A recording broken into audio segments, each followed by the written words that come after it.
On ne change pas. Le monde change. C'est pour ça d'ailleurs qu'on a de moins en moins de succès à l'international. C'est parti pour un nouvel épisode avec Pierre Marcolini, un des plus grands chocolatiers belges. Alors tout a commencé quand il avait 14 ans. Il a dit à sa mère, maman, je veux devenir pâtissier chocolatier. J'ai changé mes jouets pour pouvoir avoir effectivement le gâteau de l'autre. L'âge de 14 ans où ma mère me regarde et me dit « Et qu'est-ce que tu veux faire dans la vie ?»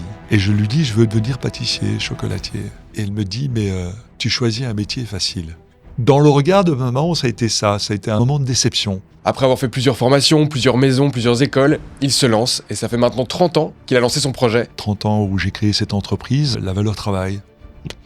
Tu n'as rien sans rien. Ça n'existe pas, le truc qui tombe comme ça, non. Aujourd'hui, si tu dis, tiens, je veux faire du bean to bar, tu prends, tu tapes sur ChatGPT, tu dis, donne-moi des recettes, je veux des recettes professionnelles, etc. Mais en 2000, zéro. La connaissance était tenue par les industriels. On va évidemment parler de l'artisanat du chocolat belge. Je pense que l'artisan, au plus, il va aller chercher en amont sa valeur et sa valeur ajoutée, c'est-à-dire le choix des fèves, quel type de fèves, comment est-ce qu'il va torréfier, est-ce qu'il va mettre un peu plus de sucre, quelle est son identité et faire ce qu'on appelle un chocolat d'auteur.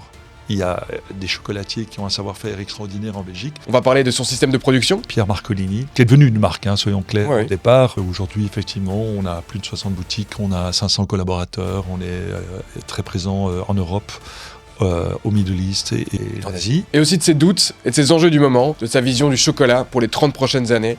Aujourd'hui, quand je regarde toutes les contraintes qu'on a, est-ce que c'est la bonne direction ? Est-ce qu'aujourd'hui, le marché n'est pas occupé à changer ? Comment sera le cacao dans 30 ans ? C'est quelqu'un qui a envie de transmettre et je pense que l'objectif est rempli avec cet épisode. École, j'ai envie de laisser ça. Ok. Je m'occupe à réfléchir là-dessus, sur une école. Je pense que ce serait génial en tant qu'artisan de laisser un peu une transmission.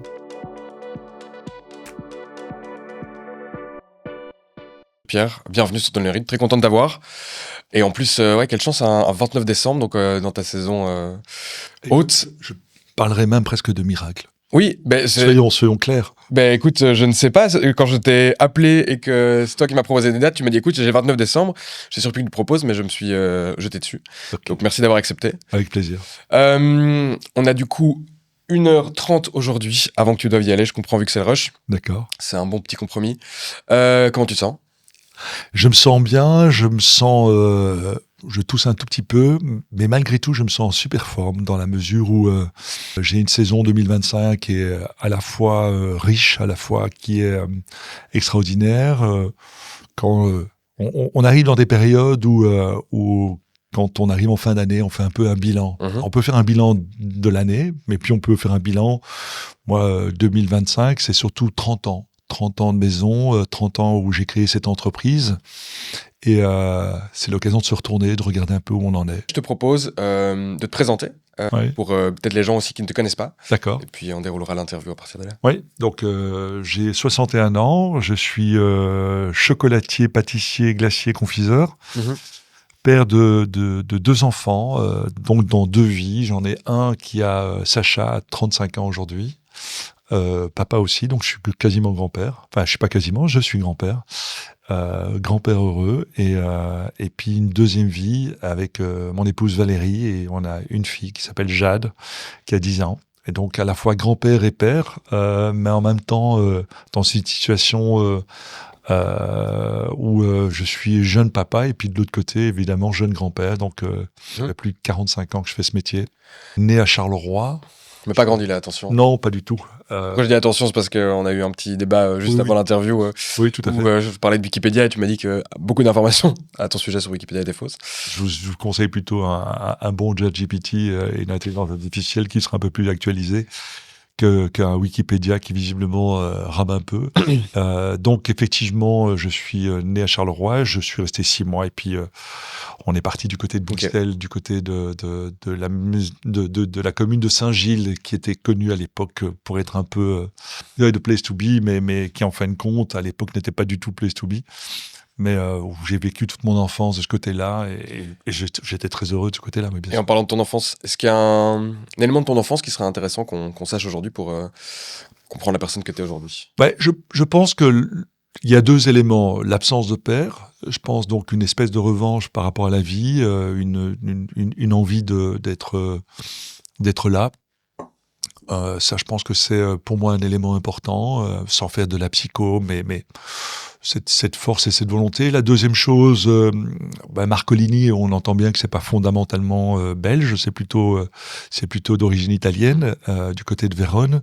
Et donc, il faut remettre ça dans un contexte fin des années 60 et début des années 70, avec une xénophobie, un racisme difficile. Donc, déjà des époques où Dont tu as souffert. oui, clairement, je pense que ce soit à l'école, que ce soit dans la rue, les Italiens étaient. Moi, j'ai connu encore des époques où des professeurs étaient capables de te mettre dehors de la classe parce que ton nom avait une consonance italienne, ou de se retrouver dans la cour de récréation et de te faire traiter de macaroni parce que voilà, Marcolini, il y a qu'une lettre, et donc bagarre, etc. Donc plus une reconnaissance de ce côté-là, une immigration un peu difficile et compliquée, mais non acceptée, quoique. Un petit rappel à l'ordre, je me souviens en 2015, j'avais soutenu une soirée qui était un charity, et donc on avait offert les desserts, et je me souviens encore d'une vieille dame. Alors, c'est juste des petits éléments marquants, mais c'est un rappel à l'ordre. Tu fais ton service militaire, j'ai fait mon devoir civique, je suis né en Belgique, etc. Je suis naturalisé belge, et des petits rappels à l'ordre. T'avais pas la nationalité à la naissance? Non, j'étais italien, et puis et donc j'ai fait le saut parce que je me suis dit, je suis né en Belgique, je vais élever mes enfants, l'éducation, etc. Pour moi, c'était important d'affirmer les choses, et ce rappel à l'ordre en 2015 où c'est une dame qui se retourne et qui me dit, mais c'est vous le chocolatier? Oui, j'ai dit oui, c'est moi. Elle dit Marcolini, elle dit, quel dommage qu'il y a un i de trop dans votre nom. Et ce petit rappel à l'ordre, je me suis dit, tiens, c'est pas encore tout à fait fini. Alors c'est tout à fait anecdotique, mais c'est quand même pour te dire que il y a quand même encore dans des couches sociales des éléments qui restent. Mais j'ai tourné la page et je continue. Et mon fils est intégré, ma fille, etc. Donc je suis là. Mais puisque tu me posais la question, le deuxième élément qui nous rapproche plus de mon métier, c'est la gourmandise. Et là, c'est de me dire, je suis un fou de pâtisserie, de glace, de chocolat, à un point où j'ai changé mes jouets pour pouvoir avoir effectivement le gâteau de l'autre.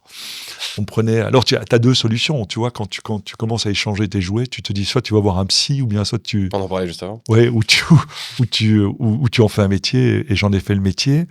Un élément important, l'âge de 14 ans, où ma mère me regarde et me dit au petit déjeuner, mais qu'est-ce que tu veux faire dans la vie? Pas que j'étais mauvais à l'école, mais je me souviens d'un professeur qui avait indiqué dans mon bulletin, à l'époque on avait des bulletins, et c'est écrit en bic rouge, Monsieur Marcolini n'est absolument pas intéressé par mon cours. Et c'est vrai que j'avais je regardais la tête en l'air, plus dans des notions d'évasion et vers autre chose. Et maman me regarde un peu au désespoir et me dit, mais qu'est-ce que tu veux faire? Et je lui dis, je veux devenir pâtissier, chocolatier. Et elle me dit, mais tu choisis un métier facile. Alors, quand tu analyses ça, tu te dis, aujourd'hui, il y a un regard qui est différent sur la pâtisserie. Quand tu remets ça dans les années 70, alors, puisque c'est un podcast, peut-être dans les années 70 pour nos amis français, c'est un regard vers l'enseignement technique et professionnel. Et l'enseignement technique et professionnel, c'est l'enseignement qui était considéré comme l'enseignement de la dernière chance. Tu sais, tu commences, et je peux comprendre, en plus, avec des origines...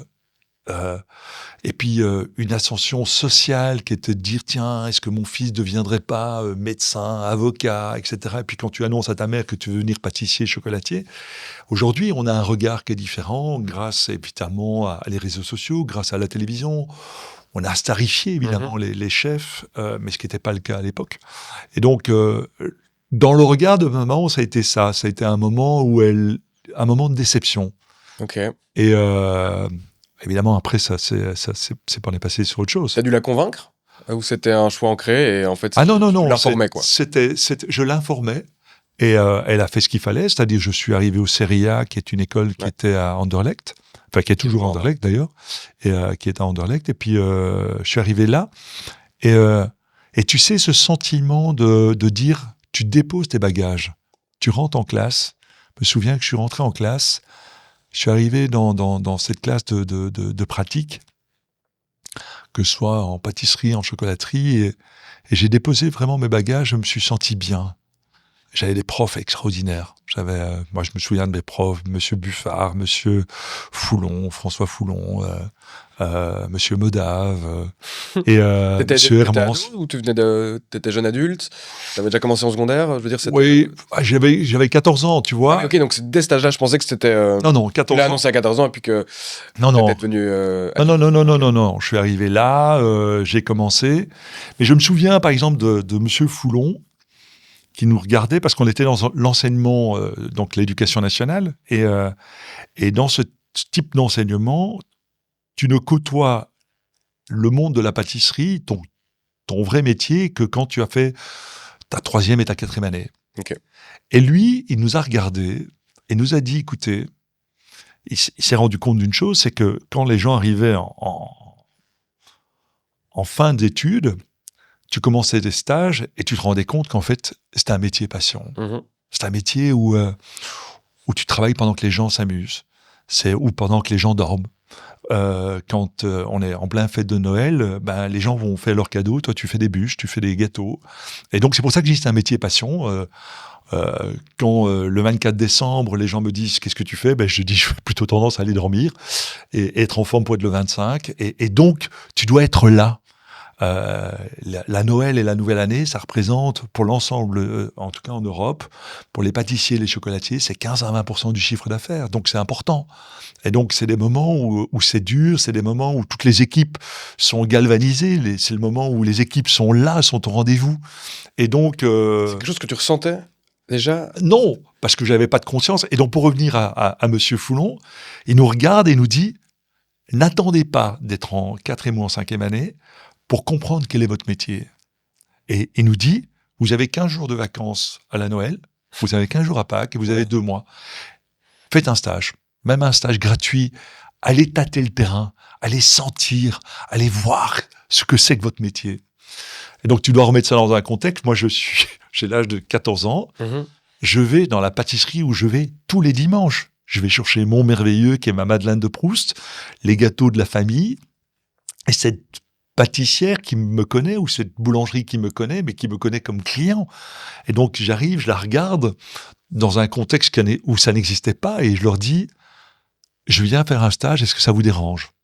Évidemment, quand c'est la Noël, on prend tous les bras possibles. Si en plus c'est gratuit, c'est du pain béni. C'est le cas de le dire. Et j'annonce à maman, donc, première phrase, tu fais un métier facile. Deuxième phrase, dont je n'ai pas conscience non plus, je lui dis, je vais faire un stage. Donc je me suis débrouillé seul, je lui dis, voilà, demain, je vais faire un stage à la pâtisserie du coin qui s'appelait, j'en ris encore, c'est un nom complètement absurde, ça s'appelait « À la bonne tarte ». T'imagines sur ton CV où tu dis, j'ai commencé à la bonne tarte. Mais c'est pas grave, ça fait partie du jeu. Et c'est en toute simplicité. Et ça c'est pas du tout des grandes maisons comme aujourd'hui on pourrait les citer, où je suis allé par après. Et maman me regarde de nouveau, et puis avec cette lucidité extraordinaire, elle me dit, tu vas passer peut-être tes derniers Noëls en famille. Et c'est vrai que la saveur de Noël, à partir de ce moment-là, n'a plus été la même. Parce qu'elle est aujourd'hui synonyme, comme tu viens de le dire, à la fois d'un engouement, à la fois de créativité, à la fois d'une charge de travail, d'un moment exceptionnel, mais d'une énergie aussi folle. Et t'as jamais voulu retrouver ça? Jamais, c'est pas possible. C'est pas possible parce que c'est pour ça que, pour moi, Noël, c'est synonyme de tout ça. Et c'est très bien puisque c'est le métier dans lequel j'ai choisi d'y être. Mais c'est le rappel, c'est ça. Et maman l'avait compris. Elle m'a dit, cette innocence de la Noël, du cadeau, du sapin, et de peut-être d'attendre que voilà les chaussettes sont garnies. Ben non, c'est terminé pour moi.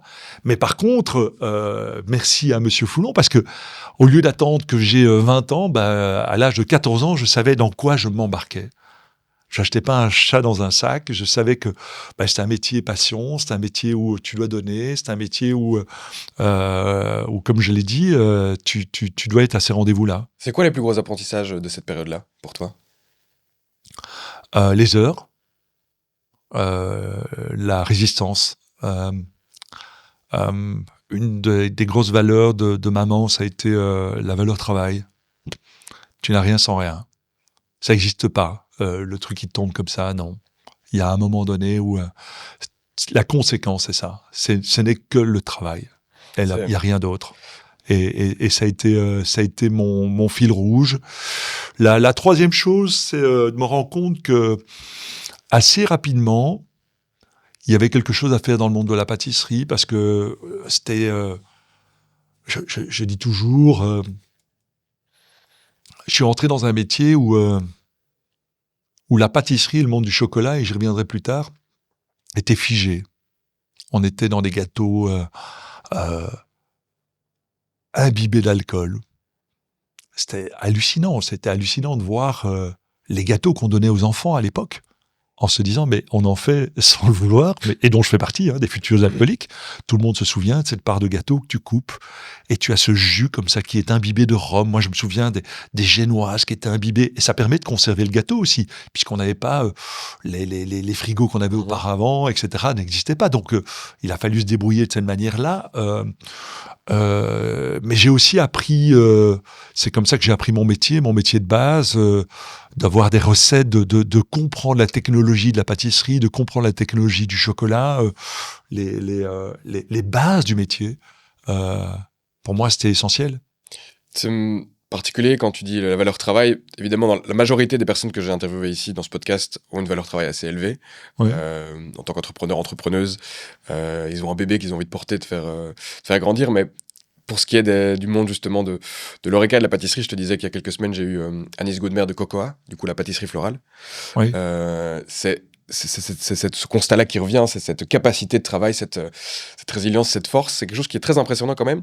Et alors je sais pas si c'est le mot sacrifice que je dois utiliser, mais si je fais un lien avec Noël et cette période-là, c'est une certaine contrainte avec laquelle tu vas devoir vivre toute ta vie si tu veux évoluer dans ce milieu-là, quoi.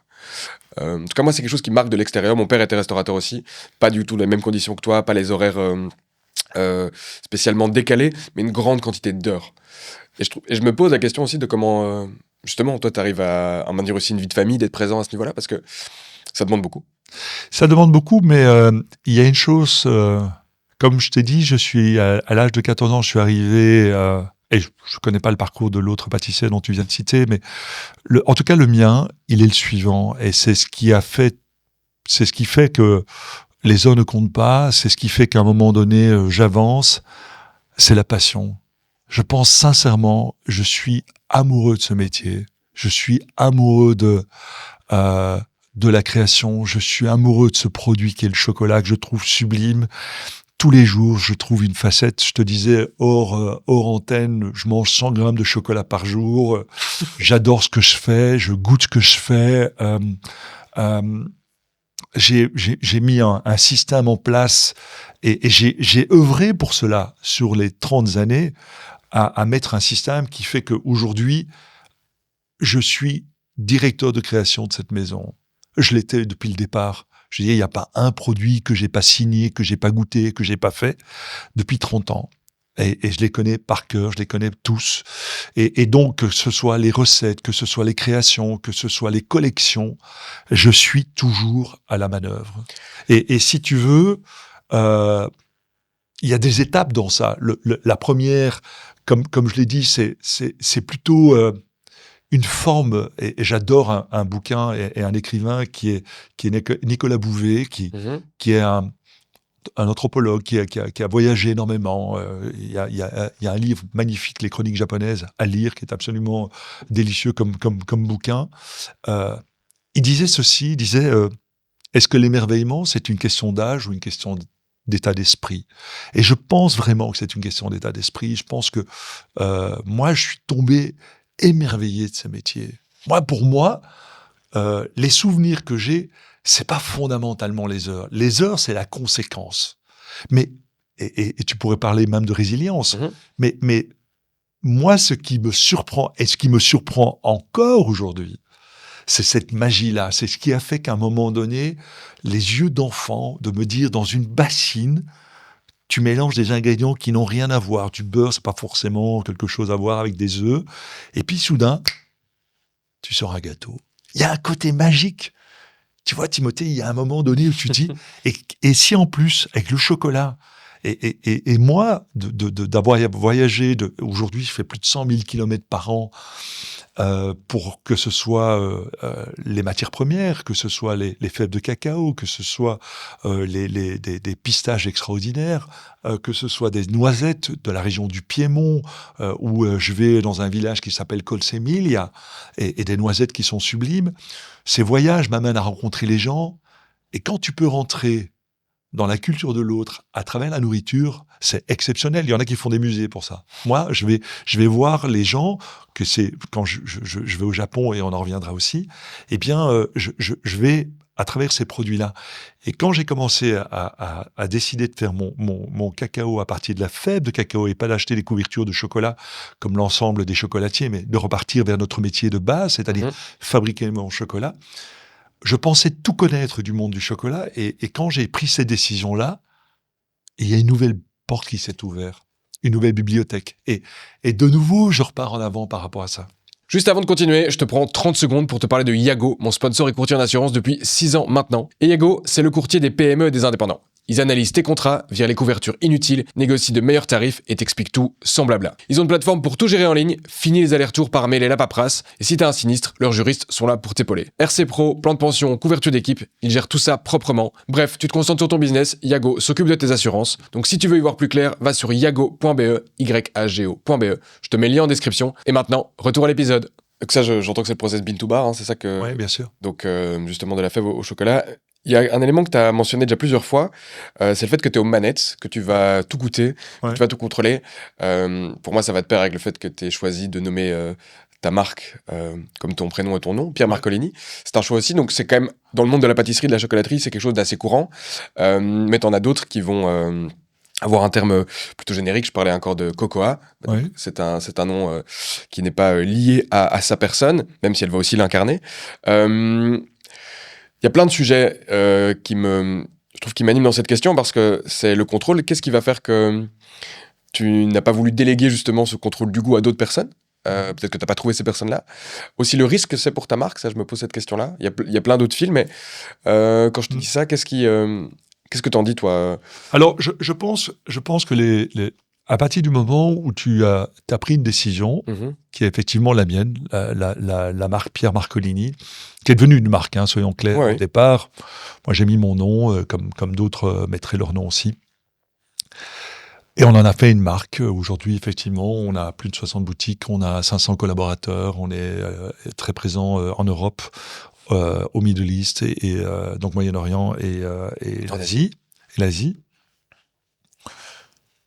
Je pense que à partir du moment où tu es le créateur, tu mets une signature. J'aime beaucoup les éléments qui sont comparatifs, par exemple, au monde du vin.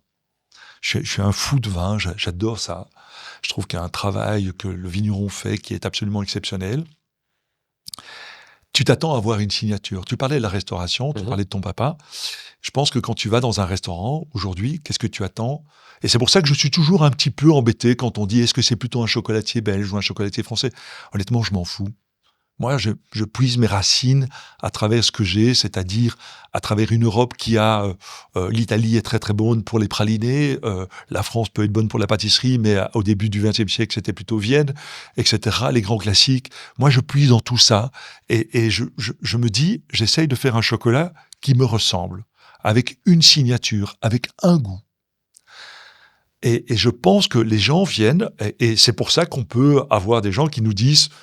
moi, j'aime pas les chocolats de Pierre Marcolini, ou des gens qui disent, moi, j'adore les chocolats de Pierre Marcolini, mais ne laisse pas indifférent.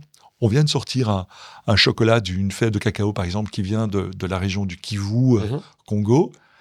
Clairement, c'est un chocolat avec une identité. Clairement, c'est un chocolat qui va pas laisser 82%. C'est à un moment donné avec un chocolat avec une empreinte, un chocolat avec une profondeur, un chocolat avec une intensité. Mais qui décide à un moment donné que ce chocolat, par rapport à un grand groupe, qui décide à un moment donné, un grand groupe, c'est quoi? On va faire un panel. On va regarder l'étude de marché. On va regarder. Ça, c'est un grand groupe. J'ai pas envie de tomber dans ça. Ok. Moi, j'ai envie, d'un moment donné, les gens disent, il y a une signature. Voilà, elle est là. Et je vais même aller plus loin. Si tu regardes aujourd'hui une tablette, alors, c'est peut-être utopique de ma part, mais je pense, et quand je regarde des groupes, si on veut regarder des groupes entre guillemets de luxe, etc., quand tu regardes dans notre domaine, et si tu prends une tablette, il n'est pas marqué derrière commerce équitable, il n'est pas marqué derrière pur beurre de cacao, etc. J'ai envie de dire que quand il y a une signature, aujourd'hui dans un monde où tout va très vite, où tu peux avoir toutes les informations possibles et imaginables, on parle de transparence, on parle de sustainability, on parle de commerce équitable. Aujourd'hui, nous, on est entre 5 et 12 000, 13 000 dollars la tonne, alors qu'avant, elle était à 2 500 dollars la tonne de cacao. Et j'ai envie de dire, à 10 euros la tablette, ce qui est beaucoup d'argent, je suis conscient de ça, par rapport à une tablette bon marché. Il manquerait plus que ça, qu'à ce prix-là, ce ne soit pas 100% beurre de cacao. Il manquerait plus que ça, que ce soit pas sustainability. Il manquerait plus que ça, qu'il y ait des enfants qui travaillent dans des plantations, comme il y a aujourd'hui plus de 2 millions d'enfants qui travaillent dans les plantations de cacao. Je pense qu'à un moment donné, la marque doit incarner un ensemble de valeurs. Et ces valeurs, elles sont là. Elles sont représentatives d'eux. Après, on peut taper tous les labels que l'on veut, mais moi, je pense que les labels, elles servent pour ce qu'on appelle, dans les grandes surfaces, tu fais ce qu'on appelle des achats où tu n'es pas guidé. Donc, dans une boutique, tu es ce qu'on appelle dans un achat guidé. Et dans un achat où tu es assisté à la vente. Alors que dans un rayon, les grandes surfaces, elles ont besoin de labels, puisque toi, tu es là, il n'y a personne pour te guider, et donc on va labelliser les choses. Mais et j'aime bien encore de nouveau revenir vers le monde de la restauration, quand tu rentres dans un restaurant, quand tu manges, tu te dis, je goûte les légumes, je goûte la viande, je discute avec le chef, je discute avec le directeur de salle, ou la personne qui te sert en salle et qui t'explique la philosophie du restaurant. Elle te dit, mais nous, on va dans un marché local, on fait du local, la viande vient de tel endroit, etc. Et ce contact-là, il n'est pas labellisé. Il est vrai, et je pense qu'il faut revenir vers des essences qui sont celles-là. Je comprends ce que tu dis, je comprends le lien avec le fait que tu veux justement pouvoir incarner ces choix, que tu as pris une décision, que ça fait plus de 30 ans. Mais je me pose la question aussi des limites de ce modèle. Qu'est-ce que tu peux faire, qu'est-ce que tu peux pas faire quand tu es dans cette position-là? Parce que comme tu dis que tu es au Manet, tu décides de beaucoup de choses. Tu as fait beaucoup de choix. Tu disais tu as 60 boutiques, tu es dans plusieurs pays.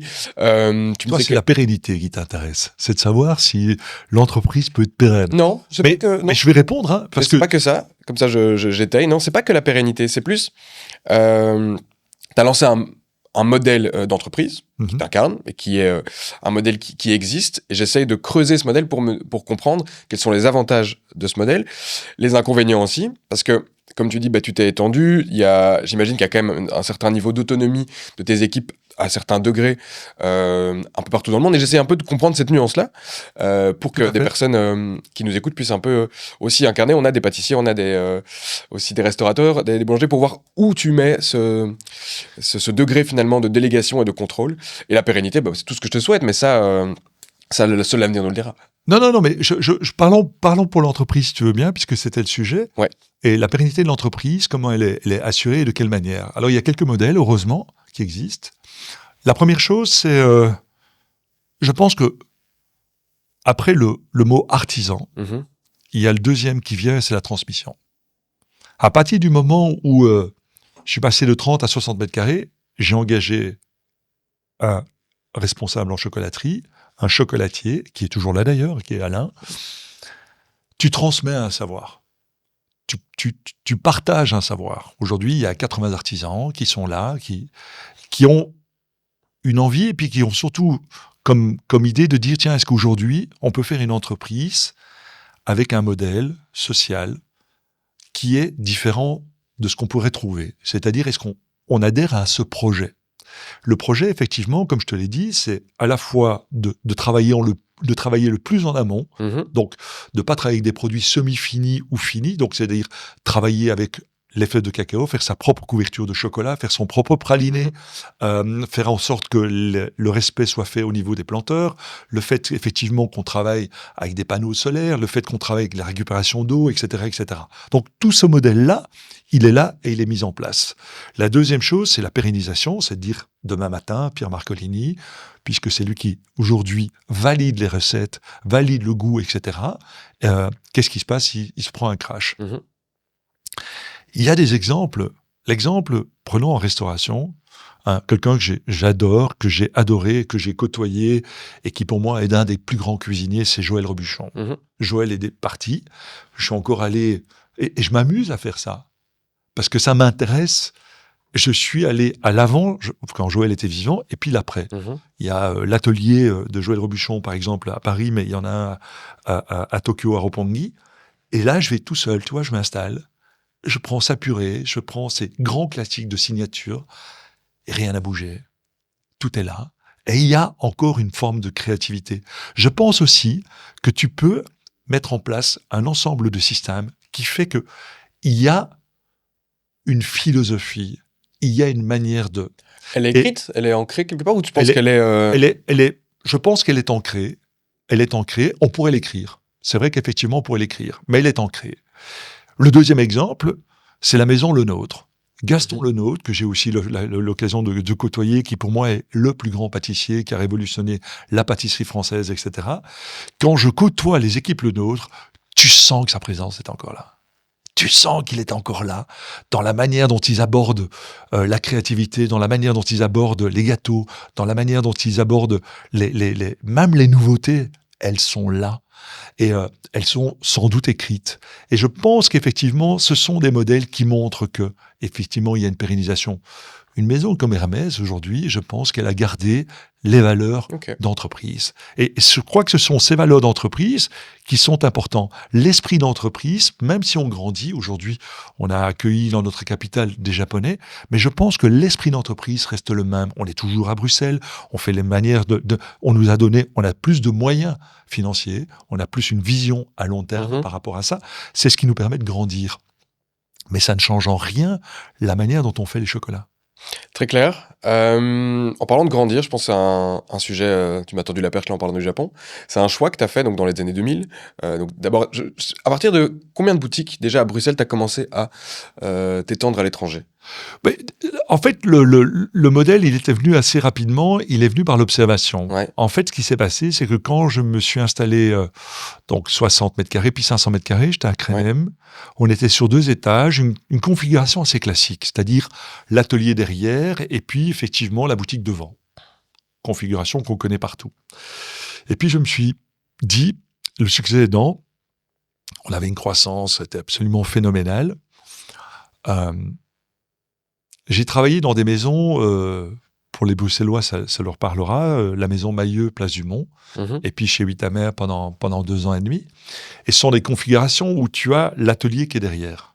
Et en fait, tu es confronté à quelque chose tu es en site urbain.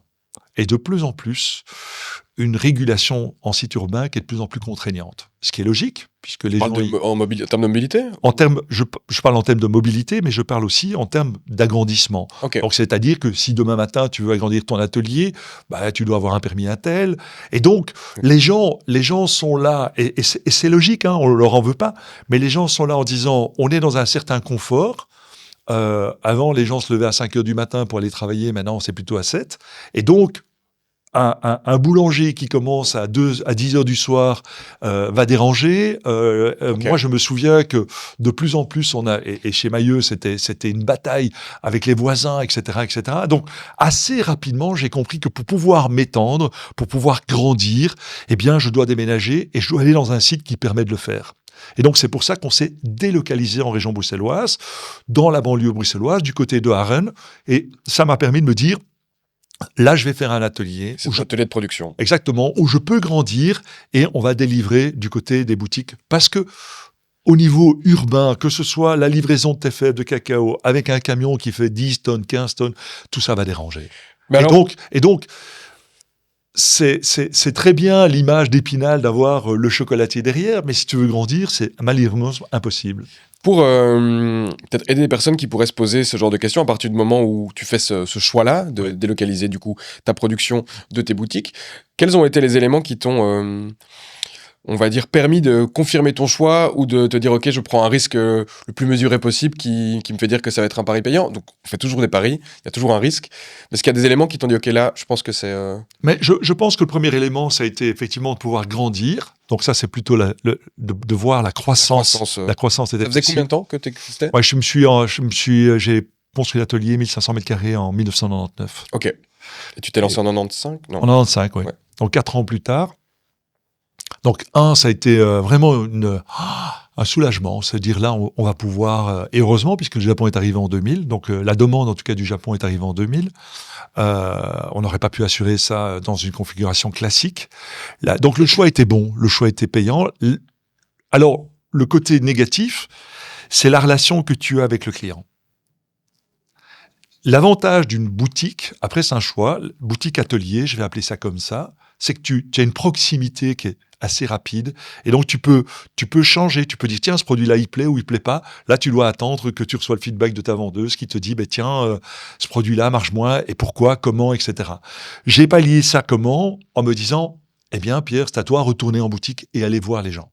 Et donc c'est pour ça que par exemple les fêtes de fin d'année, je passe le plus gros moment de la saison, le moment le plus fort, je passe du temps en boutique. C'est quoi ta routine? Tu fais le tour des boutiques? Oui, je fais le tour des boutiques, je vais voir. D'abord parce que je pense qu'il faut être solidaire hein, et tu dois être je pourrais partir, tu vois, cette semaine-ci, je pourrais partir en vacances. Mais je crois beaucoup à l'exemplarité. Tu peux pas demander aux équipes avec un PIMS ou que sais-je, à dire alors les gars ça va, est-ce que ça se passe bien? C'est pas possible. Je ne suis pas fait comme ça. Moi j'ai besoin d'aller voir les gens, j'ai besoin de les regarder en face, de leur dire comment ça se passe, de quelle manière. La semaine passée j'étais à Londres, cette semaine-ci je vais partir à Paris, je passe à Bruxelles, je passe dans les ateliers, dans les boutiques, et ils le savent. C'est des moments je suis à la vente. J'aime bien entendre ce que les gens disent. Il m'arrive de temps en temps, c'est assez drôle, mais pour raconter une anecdote, tu vois, on a aussi l'e-commerce.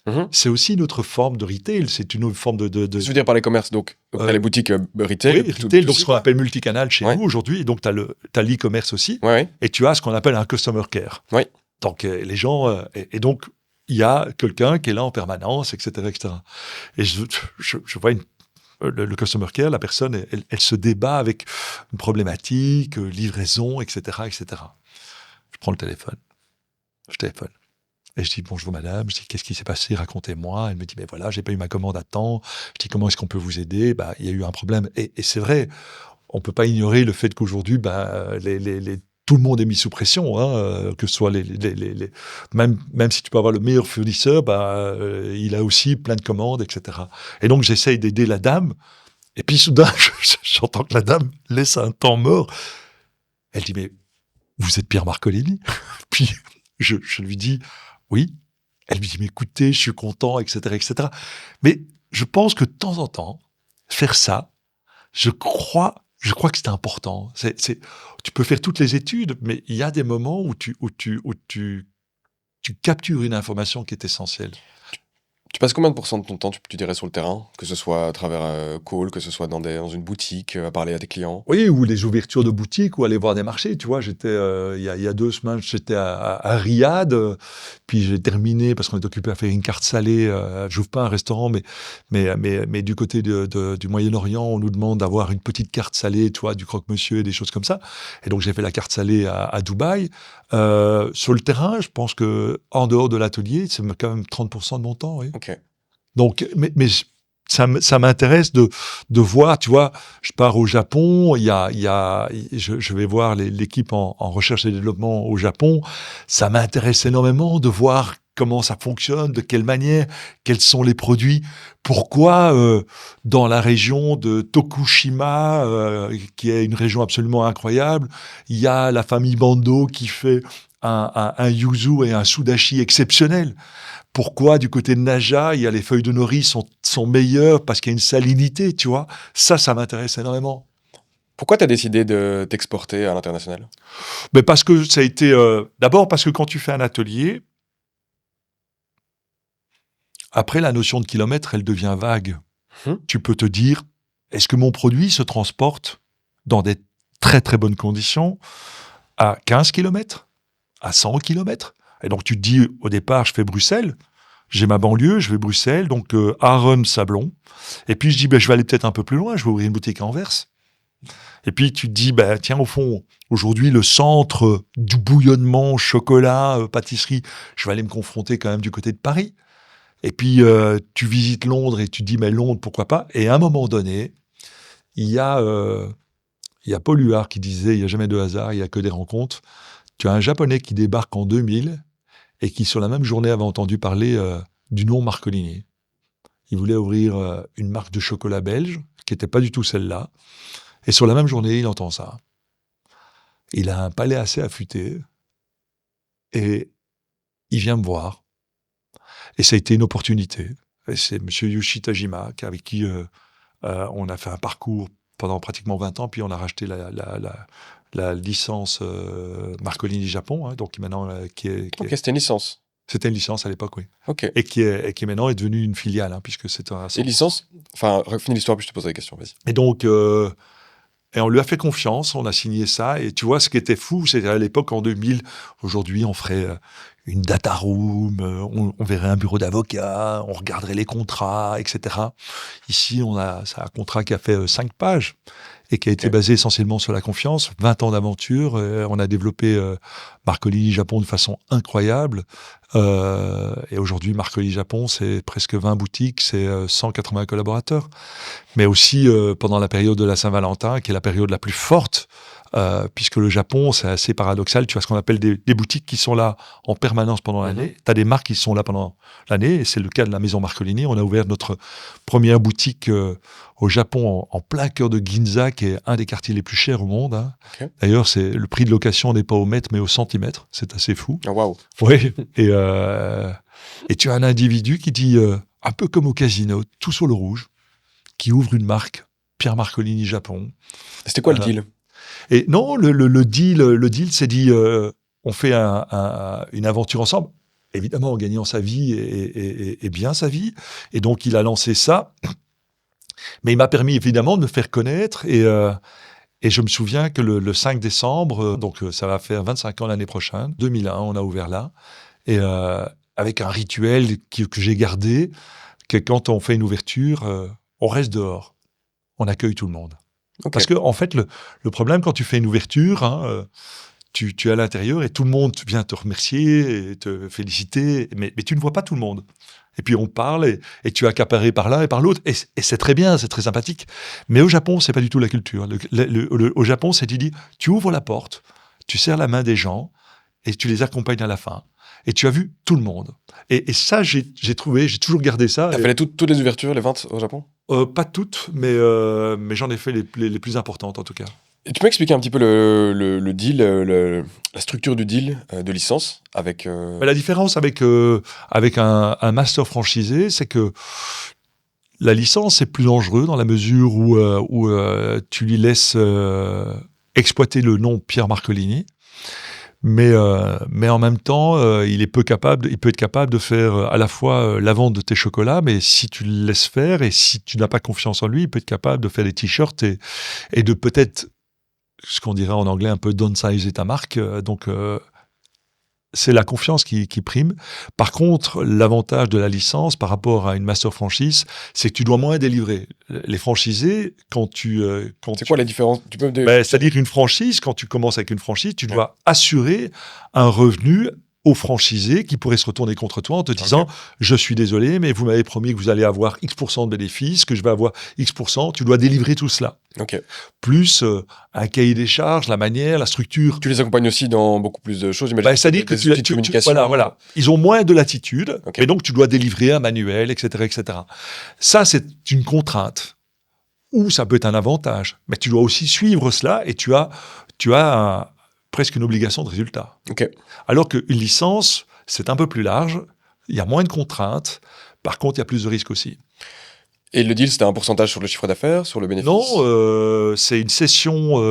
Moi, je livrais les chocolats et lui pouvait le vendre et il faisait une marge par rapport à ça. Ok. Ce qui fait que dans une franchise, tu dis ben voilà, vous avez un prix de vente qui est celui-là, vous avez une marge de autant, Ok.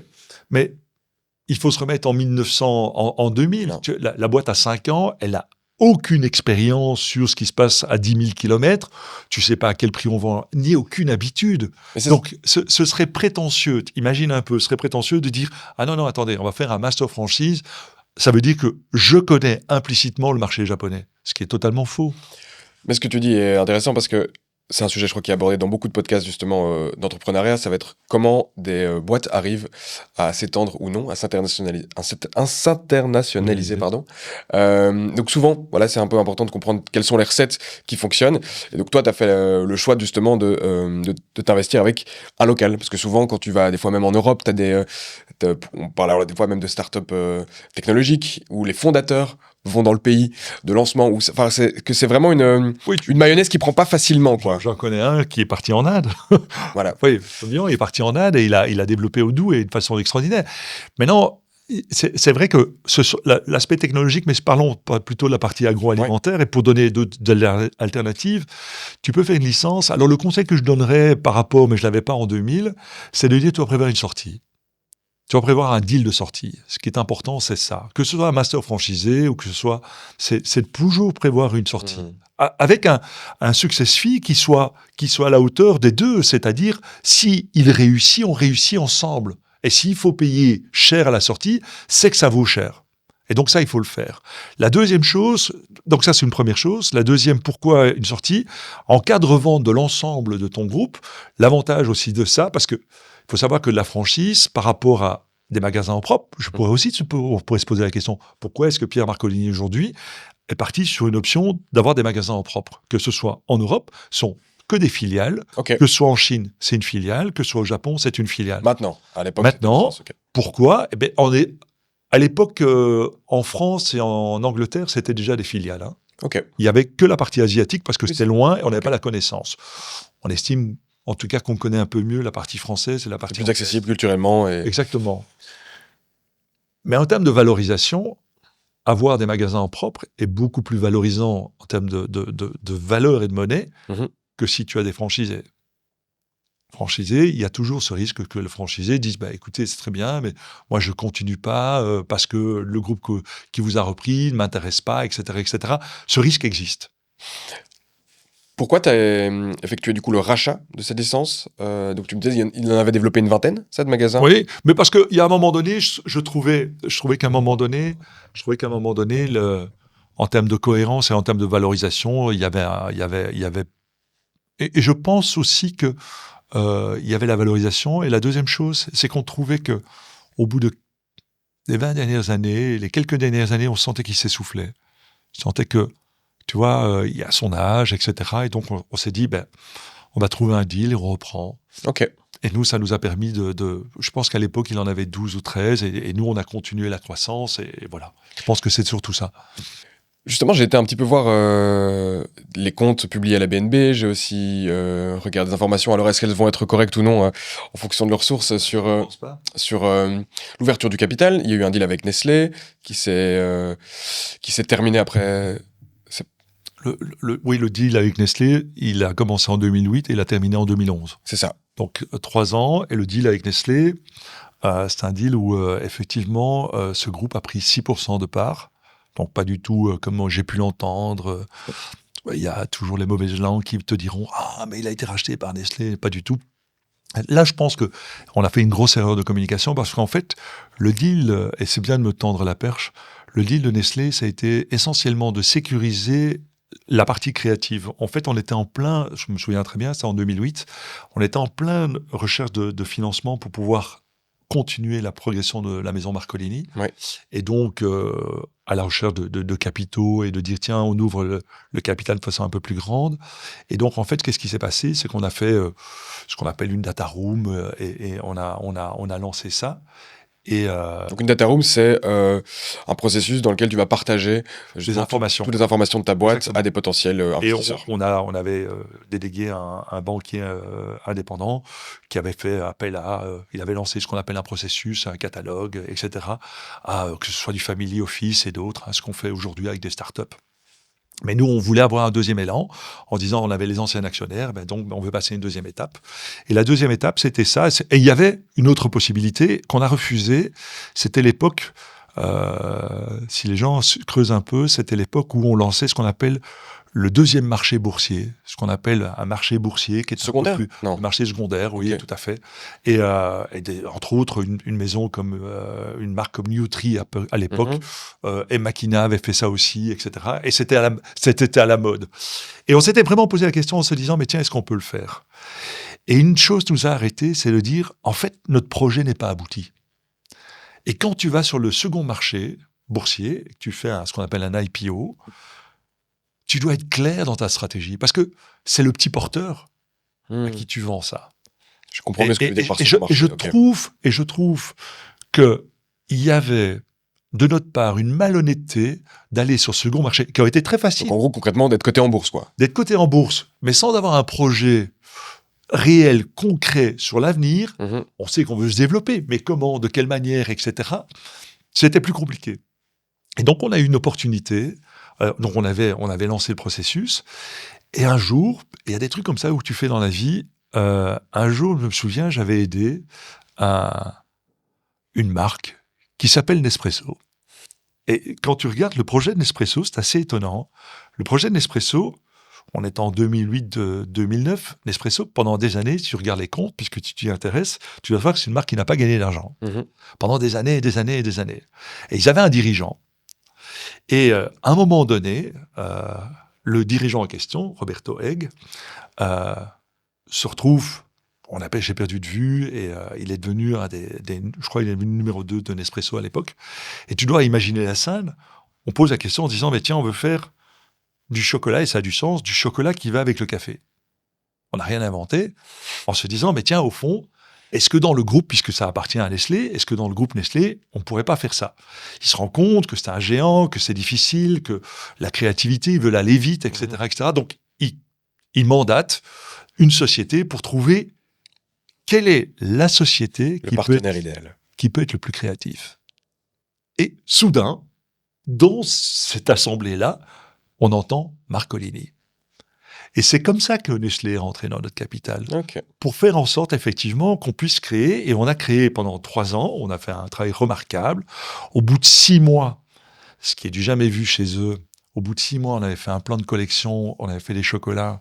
Je me souviens que ça a été une aventure dingue. On avait fait des chocolats, mais qui montrent, parce que tu parlais tout à l'heure de, tiens, au fond, pérennité, création, etc., qui montre tout l'esprit de création qu'on peut avoir, puisqu'on a après collaboré avec des grandes marques, que ce soit avec Ami, Alexandre Matoussi, avec Victoria Beckham, avec Tom Dixon, etc., etc.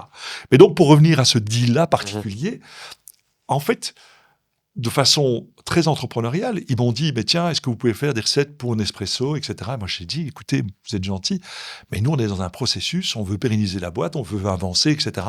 On cherche des moyens, on aurait pu aller à la banque, mais on a trouvé autre chose, ce qu'on appelle un marché secondaire, donc ce qu'on appelle des prêts mezzanines. Et donc, effectivement, on a dit, ben voilà, on cherche X millions. Et on a donc dit, c'est un prêt Ah oui, mais puisque ils ont pris que 6%, sinon ça valoriserait beaucoup la boîte. Et donc, le reste a été en prêt. Et donc, l'aventure, quand on a terminé les chocolats, 2011, et puis on a fait rentrer un autre groupe. Ça, donc, tu as racheté les parts de Nestlé. Et donc, en 2013, on a... C'est Néo Capital. Néo Capital. Et Néo Capital, pour parler d'eux, qui est un groupe qui nous a accompagnés pratiquement pendant 10 ans. Quelle est leur valeur ajoutée? C'est que Néo Capital, et ça, par contre, c'était dire, ils vont nous accompagner. On s'est rendu compte d'une chose, on était très bon en production, très très bon, donc je l'ai dit, en termes de créativité, etc. Moins bon sur la partie retail. Développement à l'international, comment, de quelle manière, etc., etc.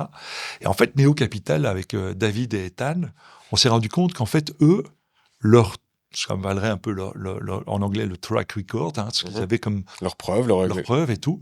C'est eux qui avaient fait tout le développement de la durée.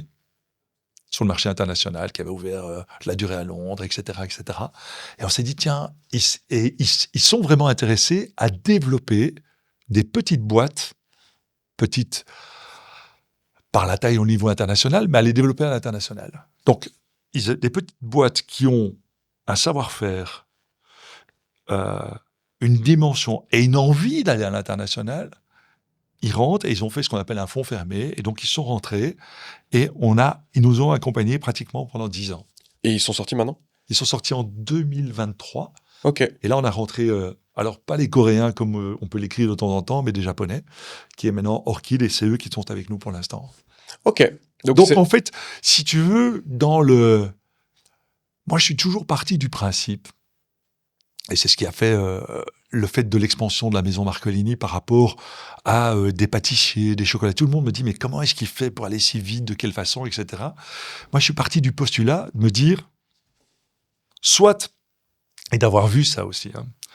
Moi, j'ai vu des maisons où, quand tu n'es pas né riche, et moi, je ne suis pas né riche, je suis né, ma mère était femme de ménage, je ne vais pas faire du Zola, mais c'est presque ça.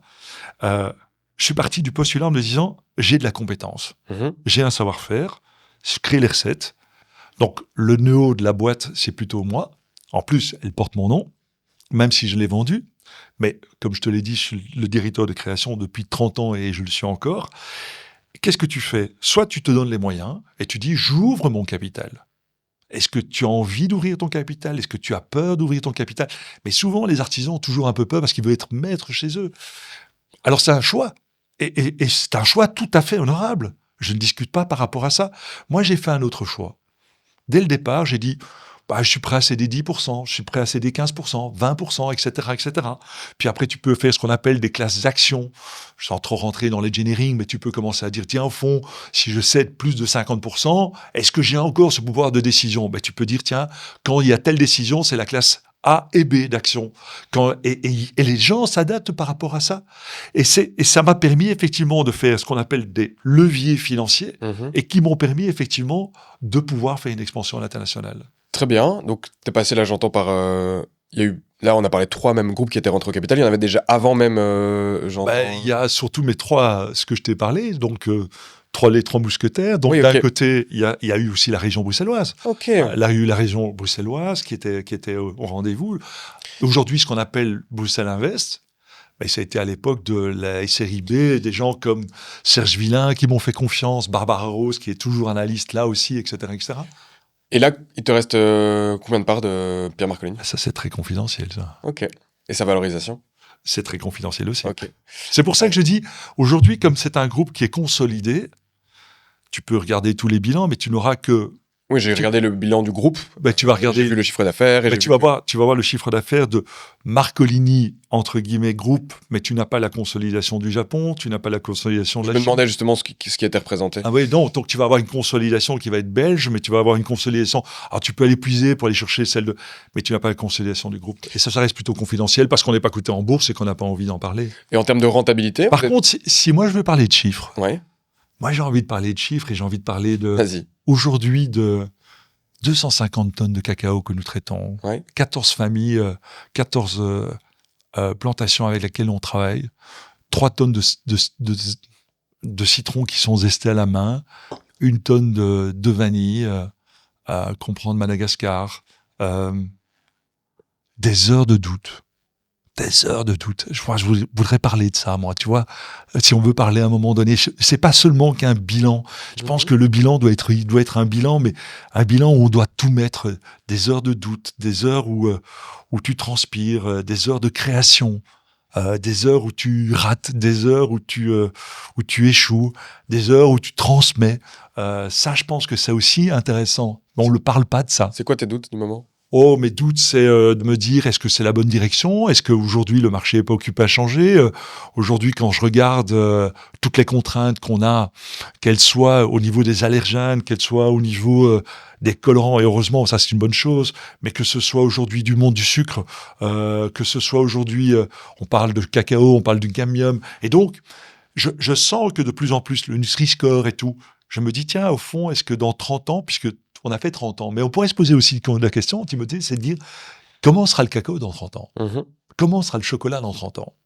Et moi, j'ai le sentiment que quand je vois la société qui est de plus en plus occupée à se mettre en phase, que ce soit l'IA, que ce soit la manière dont on gère effectivement la connaissance, je me dis, est-ce que dans 30 ans, le monde agroalimentaire ne sera pas repris par le pharma? Est-ce qu'à un moment donné, c'est pas le pharma qui va gérer tout ça? Est-ce que c'est à un moment Ok. donné, c'est pas...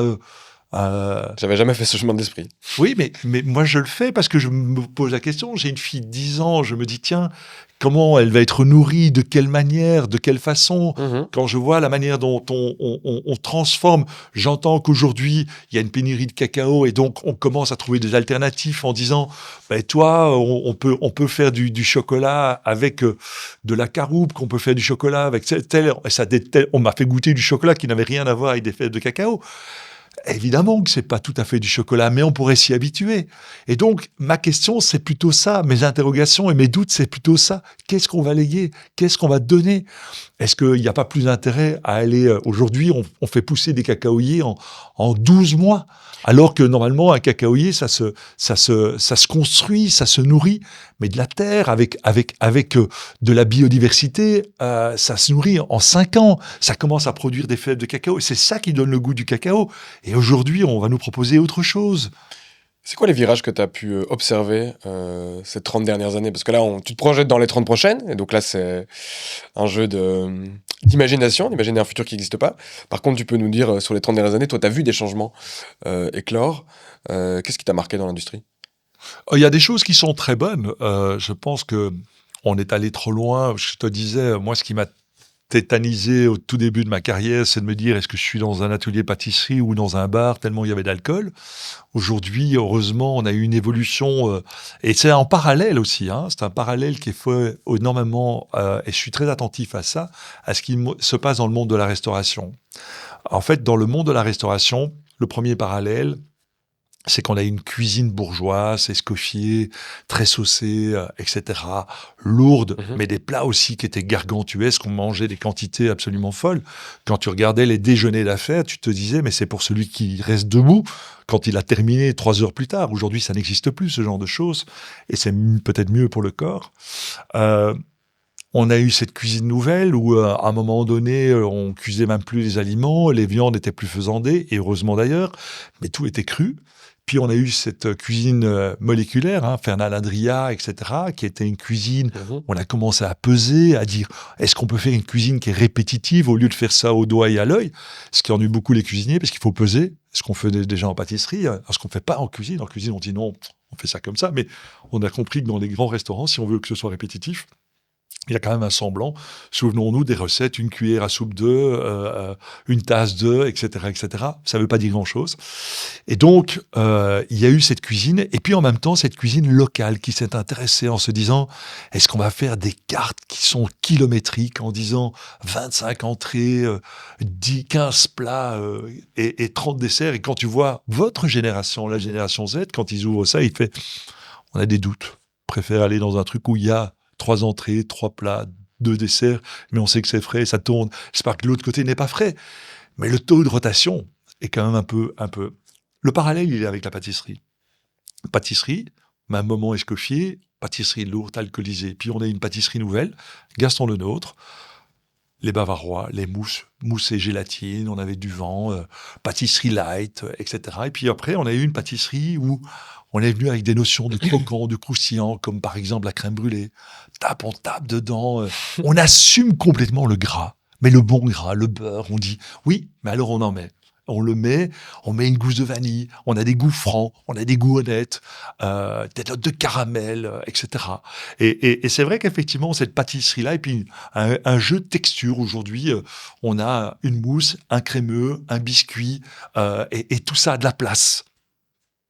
En chocolaterie, quand moi je suis arrivé, et on en est encore aujourd'hui à ça, on est dans des chocolats qui font entre 15 et 20 grammes, la grosse praline belge, alors c'est très sympathique, hein, mais les habitudes ont changé.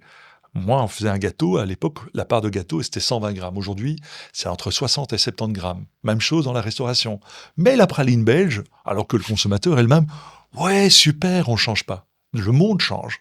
C'est pour ça d'ailleurs qu'on a de moins en moins de succès à l'international. Aujourd'hui, la part se prend plus du côté de la France que de notre côté. C'est dramatique, mais c'est comme ça. Tu veux dire la part, donc ton chiffre d'affaires? Non. C'est-à-dire qu'en fait, aujourd'hui, on parle de moins en moins du chocolat belge, on parle de plus en plus du chocolat français. En tout cas, pas du chocolat français ou du chocolat belge, qui pour moi ne veut pas dire grand-chose, puisque jusqu'à preuve du contraire, les cacaoyers ne poussent pas en Belgique. Ils poussent. Je pense que j'aime mieux parler de savoir-faire. Il y a des chocolatiers qui ont un savoir-faire extraordinaire en Belgique, mais aussi en France, et en France de plus en plus. Et donc là, c'est vrai qu'effectivement, pourquoi ? Parce qu'eux se sont adaptés au marché. Nous, un peu moins.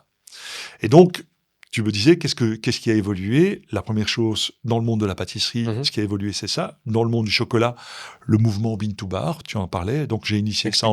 Voilà, donc le mouvement Bean to Bar, pour que les auditeurs comprennent, c'est que dans le monde du chocolat, il y a comment ça s'articule. Il y a les pays producteurs de cacao, donc les planteurs de cacao, Amérique du Sud pour faire bref, et surtout l'Afrique avec la Côte d'Ivoire et le Ghana.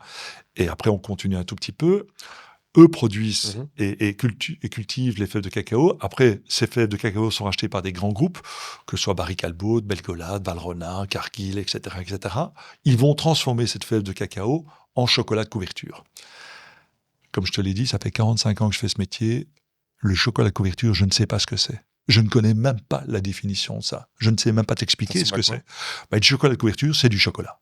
Pour moi, c'est clair. Les drops qu'on achète chez Callebaut et puis qu'on fait fondre dans un fondoir, il n'y a aucune manipulation supplémentaire, si ce n'est après tu prends ton moule et tu fais ta tablette. Donc c'est quelque chose de dur, tu vas faire fondre pour lui donner la forme que tu veux. Exactement. Très bien. Et tu le tempères. Donc cette étape-là, si je prends très basiquement, entre le sachet où j'ai les petits galets, je le fais fondre, je le mets en état liquide et puis je le remets en état solide, je défais aucune opération supplémentaire. Après, je peux rajouter de la cannelle, des épices, etc. Mais la base, elle a été faite par celui qui a fait ça. Si tu creuses un tout petit peu l'origine, et c'est intéressant, si tu creuses l'origine du métier, j'ai reçu, tu sais que je suis au Sablon, et un jour un antiquaire est venu, il m'a apporté des caisses et des caisses. À l'époque, quand on faisait des photos, on faisait ça sur des vitres, carreaux. Et j'ai tout ça chez moi. Au début du XXe siècle, la chocolaterie belge. Et au début du XXe siècle, les chocolatiers ne partaient pas à partir d'une couverture de chocolat. Ils partaient à partir de la fève. Et c'est toute la différence dans le mot, et il est important. Quand tu regardes la définition du mot chocolatier, il est marqué celui qui fabrique son chocolat. Et aujourd'hui, et c'est honorable aussi, parce que les couvertures sont peut-être très bonnes, je ne discute pas par rapport à ça, mais que les gens sont conscients de ça. Après, c'est une philosophie. Aujourd'hui, les chocolatiers travaillent du chocolat, c'est-à-dire ils le transforment, ils en font des pralines, ils en font des tablettes, etc., dans lesquelles ils vont rajouter leur personnalité. Moi, j'ai préféré dire, je veux revenir vers le métier de base. Ok, donc tu as remonté toute la chaîne de valeur de production. Voilà, j'ai voulu remonter, puisqu'on parle d'entrepreneuriat. Je pense que l'artisan, au plus, il va aller chercher en amont sa valeur et sa valeur ajoutée, c'est-à-dire le choix des fèves, quel type de fèves, comment est-ce qu'il va torréfier, est-ce qu'il va mettre un peu plus de sucre, quelle est son identité, et faire ce qu'on appelle un chocolat d'auteur, un chocolat signature. C'est comme si le vigneron, pour donner un exemple, pour que les auditeurs comprennent, c'est comme si vous achetiez 10 bouteilles différentes et qu'en fin de compte, vous vous rendez compte qu'ils vont tous à la même... au même réservoir, donc si tu veux, au même collecte.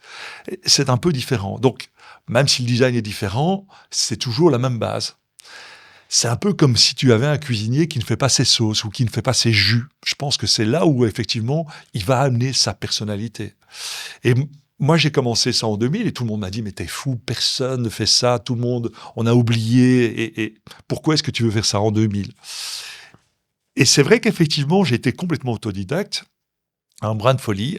Alors, aujourd'hui, c'est assez drôle parce qu'il y a des gens qui vont te dire « Ah, mais c'est marrant, il fait son propre chocolat, le mouvement Bean to Bar, on en parle de plus en plus. Est-ce que c'est pas un peu marketing ?» Mais Timothée, j'ai envie de te poser la question. Quand tu as une idée en 2000, c'est-à-dire 25 ans plus tôt, est-ce que c'est du marketing ou est-ce que c'est de la vision ? Je laisse la réponse aux auteurs, enfin aux auditeurs. Mais moi, j'ai ma réponse en tout cas. Et donc, je prends cette décision-là, et vraiment le conseil d'administration, qui encore une fois, ce qui est bien dans un conseil d'administration, c'est de te challenger. Tu peux avoir des conseils. C'est pour ça que c'est intéressant aussi de temps en temps de partager en tant qu'artisan, de partager un peu le pouvoir pour pouvoir être challengé par des autres. Surtout s'il y a de la bienveillance. Et moi, j'ai eu dans le conseil d'administration, et souvent dans les conseils d'administration que j'ai eu, je n'ai eu que de la bienveillance. Et donc, effectivement, ils me challenge, ils me disent, enfin, Pierre, est-ce que vraiment ça a du sens? Est-ce que tu crois que, etc. Et c'est là où tu remets tes guts sur la table et tu dis, moi, je crois vraiment qu'il faut faire ça. Et il y a eu de nouveau des moments de doute, des moments de pleurs, parce qu'il n'y avait pas de matériel. Aujourd'hui, et c'est un des éléments quand tu me dis qu'est-ce qui a progressé sur les 30 dernières années, je reviens vers un élément qui pour moi est fondamental aujourd'hui par rapport à tout ce que j'ai dit, c'est la libération de la connaissance. Ça veut dire quoi? Ça veut dire que aujourd'hui, si tu dis tiens, je m'appelle Timothée, je veux faire du bean to bar, tu prends, tu tapes sur ChatGPT si tu veux, tu vas avoir quasiment toute la littérature. Si tu veux encore plus fort, tu dis donne-moi des recettes, je veux des recettes professionnelles, etc., etc. Tu veux du matériel, il existe du matériel, mais en 2000, zéro. Zéro. La connaissance était tenue par les industriels, qui d'ailleurs m'ont proposé en me disant mais Pierre, on peut, parce qu'il y a aussi ça, et ça peut exister, on peut faire ton chocolat sur mesure. Et j'ai dit génial. J'ouvre le débat. J'adore ce débat. Je dis ok, mais est-ce que tu m'aiderais pas plutôt à fabriquer mon chocolat de couverture ou mon chocolat au lieu de le faire à ma place? Et la personne qui est en face me regarde très naïvement et me dit ah non, mais ça c'est toute ma valeur ajoutée. Mais pourquoi est-ce que cette valeur ajoutée ne serait pas chez l'artisan? Ok. Et je vais te donner un exemple. Quand tu arrives dans des marchés nouveaux, que tu arrives en France, que tu arrives en Angleterre, que tu arrives en Italie, que tu arrives au Japon, où j'ai été challengé par rapport à ça, où tu arrives en Chine, à Shanghai, et que tu dis, mais par rapport à toutes les marques qui sont là, quelle est votre différence? Et que tu regardes la personne, tu dis, je fais mon chocolat. C'est une valeur par rapport à ça. Les gens comprennent ça.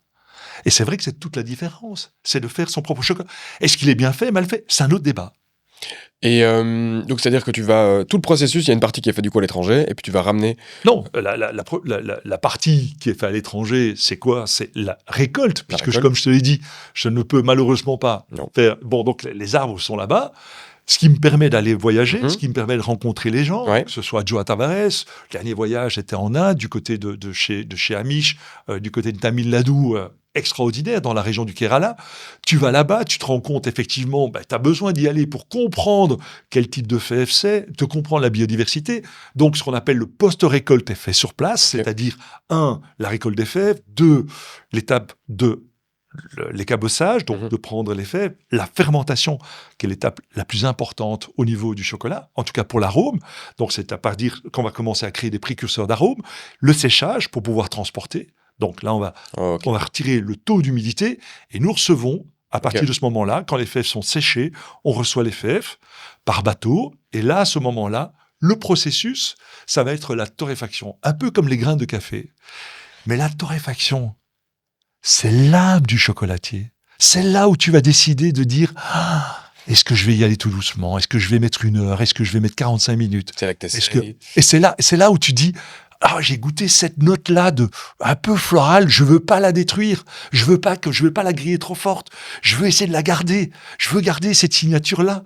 Et puis c'est là où tu as un Alain qui a grandi avec moi et qui maintenant, aujourd'hui, a cette notion-là, a cette notion effectivement de la torréfaction. Vas-y, prends-le. C'est fou, tu parlais de la passion au tout début de l'épisode, c'est quelque chose qui se ressent. Voilà, ça s'entend à la manière dont tu parles, dont tu t'exprimes tout ça. C'est pour ça que je te disais, tu peux pas... ce serait malhonnête de ma part de dire la notion travail. Elle n'existe pas. Elle n'existe pas. J'ai 61 ans, tu me dis, est-ce que tu arrêtes demain? Mais je dis, mais tu es fou. Moi, je signe pour 30 ans. Je signe encore pour 30 ans. J'ai encore envie de faire des choses, j'ai encore envie... Alors maintenant, ce qui est génial, et pour répondre aussi à une de tes questions, on a mis en place, j'ai une CEO qui s'occupe et qui fait ça à merveille. C'est clair que quand tu commences une entreprise, combien, et des entrepreneurs qui comprendront ce que je leur dis, combien de fois tu n'es pas détourné de ton métier de base? Moi, j'ai fait de la compta. à contre-cœur. Mais parce qu'à un moment donné, quand tu es jeune indépendant, tu fais ça. J'ai fait des livraisons. Je les ai fait. Je sais ce que c'est. J'ai fait la vaisselle. Ça fait partie de mon métier. J'ai fait des ressources humaines parce que j'ai dû engager. J'ai fait du marketing parce qu'à un moment donné, à l'époque, etc., etc. Donc, j'ai été évidemment détourné de mon métier. Mais aujourd'hui, c'est ça qui est extraordinaire. C'est qu'aujourd'hui, j'ai amené. Pourquoi? Parce que quand tu as une maison qui crée de la visibilité, qu'est-ce qu'elle amène? Elle amène du talent. Elle amène des gens, elle amène une équipe. Et aujourd'hui, il y a une directrice de marketing, il y a une CEO, il y a un directeur financier qui fait beaucoup mieux que moi les tableaux Excel, il y a un directeur de logistique, etc. Toi, tu t'occupes que de la créativité, enfin que. Mais je m'occupe, ça fait 7 ans que je fais que ça. Oh, ok. Et c'est pour ça que je dis, j'ai mis en place un dispositif qui me permet d'être que dans la créativité, d'aller à la rencontre des gens, de pouvoir voir des produits. Et ça, c'est exceptionnel. C'est pour ça que je dis, je pense qu'en termes de qualité de produit, par rapport à avant, mais on a fait un saut quantique. Il y a eu des blocages que tu as dû lever pour te permettre de t'entourer, d'engager, comme tu dis, une CEO. Directeur, c'était des enjeux plus de moyens et en fait, la suite logique, tu pouvais pas spécialement te le permettre ou il y avait peut-être une... Mais je pense qu'il y a eu des moments où on n'a pas toujours fait les bons choix. Comme je pense quoi? que le CEO, celui qui était avant, c'était catastrophique et on s'est trompé. Je pense qu'à un moment donné, ça fait aussi partie du jeu. Je pense aussi que c'est comme dans le retail. Aujourd'hui, on va avoir 60 boutiques. Si tu me dis, Pierre, est-ce qu'elles sont toutes rentables? Non, c'est faux. C'est faux. Il y en a une ou l'autre où c'est difficile, où c'est compliqué, où l'emplacement n'est pas le bon, parce que tu fais encore des erreurs. Est-ce qu'aujourd'hui, ta logistique est impeccable? Je dis non. Je parlais de l'e-commerce parce qu'on a aujourd'hui Customer Care. Il y a encore des défaillances, et heureusement, ça fait partie. C'est une boîte qui est humaine. Il y a encore des choses sur lesquelles on est en pleine amélioration. Je trouve que, par exemple, on a lancé un processus. Je trouve que dans nos emballages, il y a trop de plastique. Il faut qu'on arrête ça. On est occupé à réfléchir, on est occupé à avancer. On fait les choses pas à pas. On s'est dit, on va d'abord s'occuper du bâtiment. On veut que le bâtiment soit énergie, renouvelable, etc., etc. Le bâtiment, c'est fait. Et puis, on s'est dit, maintenant, on va s'attaquer à ça. En disant, voilà, 2026, un des grands enjeux, c'est ça. Okay. Je parlais de la libération de la connaissance. Pour moi, une des choses qui a été, et pour que les gens comprennent, moi, quand j'ai commencé mon métier, on parlait du bean to bar, mais même dans le monde de la pâtisserie ou de la chocolaterie, il faut être conscient que tu volais les recettes. Quand le chef avait le dos tourné, je me souviens que ce soit chez Mailleux ou chez Huitamer ou d'autres, quand le chef avait le dos tourné, tu prenais son cahier de recettes, tu allais à la librairie du coin où il y avait un photocopieur et le nombre de photocopies qui étaient de travers et tout, mais tu avais une demi-heure, pas plus. Et puis tu revenais, tu remettais ça en place, tu fais... Moi, je me souviens que quand je suis arrivé à Paris en stage chez Fauchon, la première chose qu'on m'a demandé, c'est même pas d'où je viens, c'est quelle maison tu as fait. Et je disais, j'ai fait un tel. Ok, moi j'ai fait telle maison. On dilait les recettes. Je te donne autant de recettes, tu me donnais autant de recettes. Mais non, mais pourquoi? Parce qu'à l'époque, on partait du postulat que c'est la recette qui fait le pâtissier ou le chocolatier. C'est totalement faux. Aujourd'hui, je te donne une recette, je donne à 10 pâtissiers ou à 10 chocolatiers, je te garantis que j'ai 10 choses qui vont être différentes. Pas radicalement différentes, mais 10 interprétations. Parce qu'on a compris que c'est le pâtissier ou le chocolatier qui fait la recette. Et surtout, les émissions, les réseaux sociaux. Moi, j'ai fait 40 concours. Pourquoi? Parce que j'étais une bête de concours, j'adorais ça. J'étais champion du monde, comme tu l'as rappelé, en 1995, en 2020 encore, meilleur pâtissier belge. J'ai été vice-champion du monde à Tokyo en 91, etc., etc. Je vais en citer 40. Mandarine Napoléon, je faisais tous les concours. Mais un des éléments qui m'excitait par rapport à ça, c'est quoi? C'est la rencontre avec les autres. C'était le seul moyen de sortir de ton atelier et d'aller à la rencontre de gens qui étaient aussi passionnés que toi. Et on discutait, on échangeait, etc., etc. Aujourd'hui, les réseaux sociaux ont fait une chose. Elles ont libéré la connaissance. Je veux dire, aujourd'hui, si tu veux une mousse au chocolat, c'est pour ça que quand on me dit « Tiens, Pierre, est-ce que vous avez une recette de mousse au chocolat ?» Mais tapez sur les réseaux, vous allez voir, vous avez 10 000 recettes. Et elles sont toutes aussi bonnes. Parce qu'effectivement, on s'échange cela. C'est pour ça que je dis, pourquoi est-ce que le monde de la pâtisserie et le monde du chocolat ont évolué sur les 10 dernières années de façon exponentielle, en termes de technique, en termes de saveur, en termes de goût, au niveau des ingrédients, au niveau du design. Mais c'est parce qu'on a libéré la connaissance. En parlant de libérer la connaissance, c'est quoi les recettes pour qu'une boutique fonctionne? Je pense que aujourd'hui, pour qu'une boutique ou pour qu'un produit fonctionne, je pense qu'il faut qu'il ait une âme. Je pense qu'il y ait une conviction. Je crois qu'il y a un moment donné où tu rentres, je pense qu'il faut qu'on vive une expérience. La deuxième chose, il faut que le produit soit bon. Âme, expérience, produit bon. Oui, je pense que le produit doit être bon. En tout cas, il doit être à la hauteur du prix qui est indiqué. Et je pense que ce que les jeunes et la nouvelle génération, et j'en suis conscient et j'en suis heureux de cela, c'est qu'il y a le mot transparence. Ce qu'on dit, on le fait. C'est à un moment donné, c'est vrai, vous payez autant vos planteurs, montrez-le. C'est vrai qu'effectivement, vous travaillez avec de la vanille de Madagascar, montrez-le. C'est vrai que c'est de la pistache de l'Iran, ok, etc., etc. C'est de la noisette du Piémont. Tout ça doit être au rendez-vous et ça doit être bon. Alors, après, si ça a une signature, je prends mon cas, il faut qu'il y ait du caractère. Et donc, ça ne laissera pas indifférent. Je comprends donc cette notion d'expérience, d'âme. Moi, tu vois, il y a des vignerons, par exemple. Je vais goûter un vigneron et je vais dire, tiens, je me retrouve pas dans son travail. Je vais pas dire que c'est mauvais. Je me retrouve pas dans son travail. Aujourd'hui, il y a une grande vague des vins nature. Il y en a qui adorent ça. Moi, c'est moins mon truc. Mais je peux comprendre ça. Voilà, j'accroche moins par rapport à ça. Mais je ne peux pas dire que ça me laisse pas indifférent. Ok. Ça, je comprends pour la partie expérience, vision, indifférence de caractère, justement, que tu veux pouvoir laisser.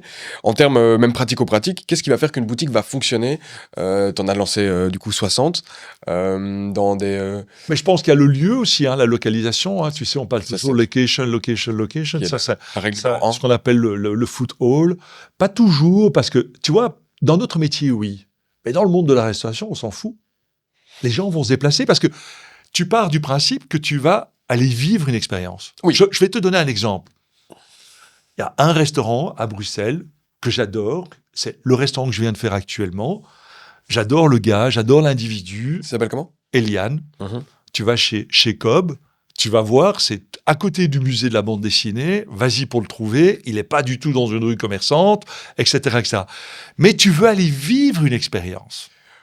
Oui, et donc, tu vas te déplacer par rapport à ça. De l'autre côté, tu as les restaurants un peu mode. Alors, moi qui viens de Dubaï, tu vas au Zuma, etc., etc. Tu vas vivre une autre type d'expérience, qui est la musique, qui est le côté un peu débridé des choses, où tu dis, tiens, mais la nourriture sera bonne. Il y a à chaque fois un mode d'expérience que tu vas avoir. Tu viens chez nous, par exemple, au Sablon. La boutique, là, tu vas vivre d'une expérience qui va être un joli chocolat chaud qu'on va te préparer en t'expliquant je pense que chez nous, par exemple, on attache un point fort sur la connaissance, sur le fait que ou rue Van der Kinderen chez Michel, qui est pour moi, un des grands experts du cacao. Michel, il va t'expliquer la tablette en te disant, voilà quel type de fève, c'est un Forastero, c'est un Trinitario, c'est un type de Criollo, voilà pourquoi vous allez avoir des notes qui vont être telle et telle et telle saveur. C'est pas justement, je vous vends une tablette à 75% de cacao. C'est tout ce qu'il y a derrière, c'est une expérience. Donc, pour qu'une boutique fonctionne, quelle expérience va faire vivre au client? Oui. 2, sa localisation, je suis d'accord avec toi. 3, pense aussi son prix. Est-ce que le prix est en adéquation avec? Est-ce qu'on est hors marché ou est-ce qu'on est dans le marché? Ça dépend. Ça, je pense que ce sont des critères. C'est quoi tes rêves pour la suite, ton grand objectif futur? École, j'ai envie de laisser ça. Ok. J'ai occupé à réfléchir là-dessus, sur une école. Je pense que ce serait génial en tant qu'artisan de laisser un peu une transmission. Tu me parlais de ça. Je trouve que... continuer encore l'aventure, continuer à développer, garder ce même état d'esprit, garder cette ligne de conduite. Je pense que c'est important. Avec les défis qui sont ceux de demain, et qui sont pas rien. Il y a d'abord, il y a des jeunes qui arrivent, et qui sont très très bons, qui sont là, qui te bouleversent, qui te challengent. Qui te bouleversent, qui te challenge, il y en a qui... Ouais, je pense qu'il y a... Je ne connaîtrais peut-être pas les noms, mais ça peut être utile et intéressant. Non, il y a quelques... Alors, ils sont peut-être un peu moins connus, mais par exemple, quand tu vas au Japon, je goûte les chocolats de Ekoyama, je trouve qu'ils sont bien faits. Je connais pas du tout, évidemment.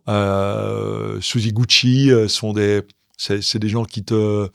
alors, dans le mouvement Bean to Bar, Dan Lyon, qui est à San Francisco, qui a été des précurseurs, qui fait un truc formidable.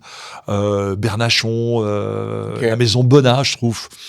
C'est des chocolats qui te... Te remettre en question, qui te poussent toujours à te challenger. Lui aussi, je pense aussi, sont des gens des chocolats qui ont du corps, quoi, tu vois, qui ont quelque chose à dire. Et puis, donc ça c'est quand même assez bouleversant. Puis, te dis comment continuer encore à évoluer. Moi, je me pose la question, et en toute sincérité, je me dis, tiens, est-ce qu'on n'a pas trop de produits chez Marconi? Si je veux être cohérent avec toi, si je regarde la carte d'un restaurant, 4-5 produits, entrée, 4-5 produits plats, et c'est un challenge que je pose à mes questions, c'est un challenge, pardon, que je pose à mon équipe, en disant, est-ce qu'il n'y a pas trop de produits chez nous? Est-ce qu'il ne faut pas 4-5 tablettes, 3-4 chocolats? J'ai envie de lancer cette opération-là. Le prochain, ce serait de dire, on réduit la gamme, on la fait tourner. Est-ce que c'est peut-être pas ça, le chocolat ou la chocolaterie de demain ou la boutique de demain? Les chocolats chauds aussi, ça m'intéresse beaucoup. J'aime bien travailler là-dessus, sur cette notion de chocolat chaud expérience. On a un savoir-faire dans cette maison, que soit Laurent Sounen, qui est mon chef d'atelier, que ce soit Alain ou d'autres qui sont là. On y a un savoir-faire, comme je te l'ai dit, en plus, qui est transmis dans les boutiques. Je pense qu'on peut aller plus loin dans l'expérience chocolat chaud de dégustation. On a retiré le sucre, on a désucré. Il y a des voies qui sont possibles. On va travailler sur des chocolats au lait extraordinaires. Tu l'as mentionné plusieurs fois dans l'épisode, l'impact aussi environnemental. Donc, il y a plusieurs éléments dans la charte, notamment que tu veux soutenir à ce niveau-là. Que tu parlais là justement de l'entrepôt. On pourrait aussi se dire, ben voilà, tu es quand même dans 60 boutiques, donc il y a un énorme aussi impact environnemental lié à l'exportation. Est-ce qu'il y a des solutions que tu imagines à ce niveau-là, de délocaliser la production, ou ça c'est le savoir-faire? Je pense que pour l'instant, il y a un savoir-faire à Bruxelles et qu'il faut le garder. Je pense que je suis assez attaché à ça, sur cette signature. C'est un peu comme, j'aime bien de nouveau reprendre le monde du vin. Quand tu achètes une bouteille, comme les gens me disent aussi, tiens, est-ce qu'on adapte les goûts, est-ce qu'on change les goûts par rapport au Japon, etc., ou en Chine, ou au Middle East. Sinon, les gens achètent une bouteille, les goûts s'adaptent. Je pense qu'il y a 15 ans, on n'aurait jamais mangé autant de sushis comme on en mange maintenant. Et donc, il y a une adaptation du goût. Mais de l'autre côté aussi, quand tu vois à Tokyo le nombre de restaurants français, etc., il y a une vraie adaptation, ou italienne, la cuisine italienne aussi, qui est totalement universelle. Mais on s'adapte. Donc pour l'instant, délocaliser, non. On fait attention par contre sur la partie environnementale, on essaie de voir un peu à rationaliser. Donc ça me paraît bien. La pâtisserie, par exemple, elle est faite là-bas. Parce que ta DLC est très courte, elle est un peu plus DLC, date limite de consommation. Elle est un peu plus longue sur le chocolat, elle peut aller de 3 semaines à un mois, et sur les tablettes un peu plus longue. Donc il y a moyen, mais c'est vrai qu'effectivement là il y a des points d'ajustement qu'on peut avoir. Mais c'est vrai que l'environnement et ce qui va se passer au niveau du cacao est quelque chose qui m'intéresse énormément. J'ai d'ailleurs eu la chance, c'est l'occasion, un peu étonné, un peu surpris et puis fier. Et ça, je pense que c'est même pas marqué dans Wikipédia non plus. Comme quoi. Les gens pourront l'ajouter. Quoi ? Les gens pourront l'ajouter après. Oui, tout à fait. C'est une prise de parole à l'ONU, tu vois. T'es invité à Genève, prise de parole sur effectivement à la fois le rôle d'une PME. Est-ce qu'aujourd'hui, on peut se poser la question, au défi environnemental, est-ce que c'est la seule réponse, ce sont les grandes entreprises? Est-ce que notre rôle aussi en tant que PME, comment est-ce qu'on le fait, comment on le défend? Géolocalisation des fèves de cacao, ils étaient partis sur des programmes, je leur ai dit, mais attendez, même dans les plantations de cacao, il y a un téléphone, on pourrait demain matin mettre un code barre sur une tablette en disant, voilà, d'où vient votre tablette. Et ça, je trouverais ça génial. De nouveau, en termes d'authenticité, en termes de transparence, interroger le planteur pour dire, est-ce que c'est vrai qu'il paye autant, etc., etc. Bien sûr. Je pense que ça, c'est l'avenir. La technologie, ça permet de faire ça. Et donc, on pourra aller plus loin. Pierre, merci. Il est 12h59. Tu m'as demandé de respecter. Merci infiniment. Merci pour ce moment. Et qu'est-ce que tu as retenu, toi, de l'interview? Oui, j'ai l'occasion, en tout cas, ce que j'ai retenu, c'est que on a pu parler à la fois un peu de mon métier, de ma passion. J'espère en tout cas que ça j'espère que ça titillera pas mal de vocations, que les gens se diront, tiens, au fond, le métier de chocolatier, c'est pas, d'abord, pour reprendre la phrase de ma mère, c'est pas un métier si facile que ça. C'est un métier passion, c'est un métier qui donne du plaisir, c'est un métier de création. Alors, si on a envie de le faire, donc si je veux donner un conseil, je donne souvent un conseil aux jeunes, encore que j'aime bien cette phrase qui dit l'expérience est comme une bougie, elle n'éclaire que celui qui la porte. Mais s'il y a une chose à faire, c'est bouger. C'est bouger, s'intéresser au monde, rester curieux, aller voir ce qui se passe de l'autre côté. Arrêtez les a priori, vous n'imaginez pas. Moi, le nombre de fois où les gens me disent, des gens qui n'ont jamais mis les pieds en Asie et qui vous parlent de l'Asie, ou des gens qui n'ont jamais mis les pieds au Middle East et qui vous parlent du Middle East, et vous dites, c'est parfois un peu pesant. Et aujourd'hui, on a la possibilité de pouvoir voyager et faites-le.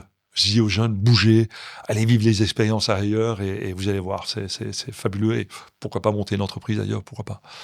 Cool, merci beaucoup. Merci d'être venu transmettre. J'ai 2 petites demandes. La première, on n'a eu qu'1 heure et demie. Je te proposerai du coup, d'ici peut-être quelques années, de revenir. Avec plaisir. Faire un petit bilan. Un petit bilan. Ouais, pourquoi pas. On est peut-être pas en fin d'année, on verra tes dispos. Ouais. Et est-ce que toi, tu as une ou l'autre personne que tu conseilles d'inviter sur ce podcast? Alors, je pense que il y a pas forcément toujours un entrepreneur, mais peut-être un visionnaire. Je pense à des gens comme François Scotten, qui est pour moi un des grands illustrateurs, un ami, mais qui a une vision sur François ou même un personnage comme Francis Mesguer, qui est architecte, c'est lui qui a fait le Coratia, c'est lui qui a rénové la bibliothèque Solvay. Donc, ce sont des gens qui ont parfois ça. À un autre niveau, mais que j'adore, c'est la brasserie Cantillon avec Jean Van Roy. Si on veut parler de Bruxelles, si on veut parler de bière, si on veut parler de microbrasserie et d'autres. Je ne sais pas s'il est déjà venu, mais je pense que quelqu'un qui a une vision alors différente de la mienne, surtout sur la partie export, mais par contre sur la partie qu'est-ce qu'on peut faire pour l'impact au niveau de l'environnement, c'est Alexandre Elson. Il est passé, ouais. Il est venu il y a 1 an et demi. De chez Nandois. Alex aussi, mais aussi les gens du Bel. Je pense que des gens comme j'en en avais pas beaucoup parlé, mais les gens du Bel, dont le Bruxelles Expertise Label, qui est le président, c'est ça? Ouais, dont je suis le président. Il y a des maisons, remarquables qui sont dedans, et je pense que c'est aussi l'occasion à travers eux de parler de transmission. Comment est-ce qu'on transmet? Et il y a quelques maisons comme ça. Très bien. Que ce soit la maison de Gand, que ce soit la maison Cernels, où tu sens que c'est les générations. Tu as vu Alex avec Dandois, mais il y a des maisons où on transmet. Comment est-ce qu'on transmet? De quelle manière, etc. Okay. Et de temps en temps, des banques aussi, ça vaut peut-être la peine. Du private banking qui sont occupés à bouger. C'est bien de les faire venir aussi. Okay. Voir un peu comment... Tu pourras me faire des intros? Oui, bien sûr. Super. En tout cas, merci, Pierre. Merci. C'était un gros plaisir et bonne chance du coup dans tout. Puis, bonne fête de fin d'année. Et merci. Plein de belles choses pour 2026, pour tout le monde d'ailleurs. Je vous embrasse. Yes. Bientôt. À plus. Ciao. Ciao. Merci d'avoir écouté cet épisode de Dollery jusqu'au bout. Écoute, si t'as aimé, abonne-toi, lâche 5 étoiles et partage l'épisode à quelqu'un que ça peut inspirer. C'est vraiment ce qui va faire vivre le podcast. Et puis un tout grand merci aussi à l'équipe de The Pod pour la production et à Straz pour les jingles. Et moi je te dis à dans 2 semaines pour le prochain épisode. Ciao.